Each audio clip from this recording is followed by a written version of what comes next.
এই মেয়ে, বিয়ে কবে করছো? বয়স তো 20 পেরিয়ে গেল, এখনও সিঙ্গেল? বাচ্চা নিচ্ছ না কেন? বিয়ের এত বছর হয়ে গেল, এখনও একটা বাচ্চা নিলে না? একটা বাচ্চা আছে, আর একটা কবে নিবে? এত যে ঘুরে বেড়াও, তোমার সংসার ঠিক আছে তো? এই প্রশ্নগুলো আমাদের সমাজে এতটাই স্বাভাবিক হয়ে গিয়েছে, কেউ বুঝতেও চায় না এই কথাগুলো অন্যের জীবনে কতটা বিষ ঢালতে পারে। এই প্রশ্নগুলো শুনতে শুনতে আমরা ক্লান্ত।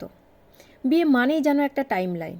বিয়ে কবে হবে, বাচ্চা কবে হবে, বাচ্চা কবে স্কুলে যাবে, দ্বিতীয় বাচ্চা কবে আসবে, এর সবগুলোই যেন সমাজ ঠিক করে দেবে। আর একজন নারী বা পুরুষের বিয়ে না হওয়া তার ব্যর্থতা না, এটা বরং তার ব্যক্তিগত পছন্দ। আমরা ভুলে যাই প্রতিটি দম্পতির জীবনের গল্প আলাদা।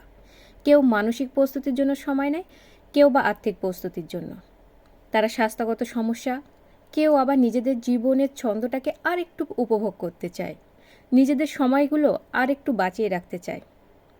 এর কোনোটাই ব্যাখ্যা চাওয়াই কিন্তু আমাদের কাজ নয়। বাচ্চা নেওয়াটাই কি সমাজের প্রজেক্ট, নাকি সেখানে ভালোবাসা এবং দায়িত্ব মিশে থাকতে হবে? যারা ঘুরতে যায় তারা তাদের জীবনটাকে আর একটু উপভোগ করে নিতে চায়। যারা সন্তান নিচ্ছে না, এটা তাদের একান্ত ব্যক্তিগত ব্যাপার।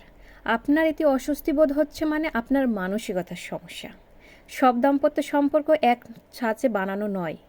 কেউ মা হওয়ার স্বপ্নে বিঘর থাকে, কেউ বা তার ক্যারিয়ার স্বপ্নে বিঘর থাকে, কেউ আবার নিজের সঙ্গে সঙ্গে আর একটু ভালো সময় কাটিয়ে নিতে চায়, নিজেদের মনে রাখার মতন কিছু সময় বানিয়ে নিতে চায়।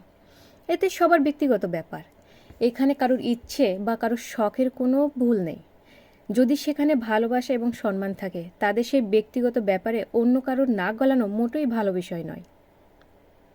আর সবচেয়ে কষ্টের ব্যাপার হলো, একটি পরিবারে যখন একটি সন্তান আসে, তখন মানুষ এসে শুরু করে দেয় আরেকটি সন্তান কবে নিবে। কেউ বা দুটো সন্তান পাশাপাশি থাকলে বলতে থাকে দুটো সন্তান সামলাতে পারবে তো। আবার আপনার বাচ্চারা একটু দুষ্টামি করলে এতেও অনেকের সমস্যা, ওর বাচ্চারা অতিরিক্ত দুষ্টামি করে। আসলে আপনি যাই করেন না কেন, তাতেই মানুষের সমস্যা। মানুষের কাজই হলো সমস্যা খুঁজে বার করা। তবে আপনি কি করবেন একান্তই আপনার ব্যক্তিগত বিষয়। তাই বলছি কি, অন্য কারো ব্যক্তিগত জীবন নিয়ে নাক গলানো বন্ধ করুন। আপনি যখন কাউকে প্রশ্ন করেন বাচ্চা নিচ্ছ না কেন, আপনার জানা হয় না তারা কষ্টে আছে, চিকিৎসার মধ্যে দিয়ে আছে, সময় নিচ্ছে। তাই আমরা যদি মানুষকে ভালোবাসতে না পারি, প্রশ্ন বান যেন না ছড়ি। কারণ কোনো সম্পর্কে প্রশ্নের চাপে নয়, বরং বোঝার বিষয়ই সুন্দর হয়।